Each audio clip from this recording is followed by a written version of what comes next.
వందనాలు చెల్లిస్తూ ఉంటున్నాము. సమయంలో చప్పట్లు కొడుతూ ఉందాం. దయచేసి ఎవరు లేవద్దండి, మీ స్థలాల్లోనే మీరు కూర్చొని ఉండాలని కూడా మనవి చేస్తూ ఉంటున్నాం. వారిని గౌరవించడం మన యొక్క వంతు. ఎందుకంటే మన రాష్ట్రానికి వారు మరి చీఫ్ మినిస్టర్గా ఉంటా ఉన్నారు. దాన్ని బట్టి ప్రభువుకు వందనాలు చెల్లిస్తూ ఉంటున్నాం.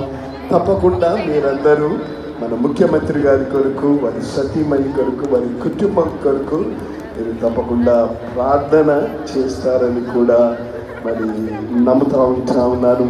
వారు ఆరోగ్యంగా ఉంది. గౌరవనీయులు ముఖ్యమంత్రి గారు బట్టి ప్రభువుకు వందనాలు చెల్లిస్తూ ఉంటున్నాం. ఈ చప్పట్లు ఆగిపోయాయి. కొంచెం గట్టిగా ప్రభువుని అభినందించాలని కూడా మనవి చేస్తూ ఉంటున్నాం. సమయంలో 1-2 కార్యక్రమాలు మధ్య మన మధ్య ఉంటున్నాయి. ఆ రెండు మూడు కార్యక్రమాలు అయిన తర్వాత మనము ముగించుకొని ఉంటాం.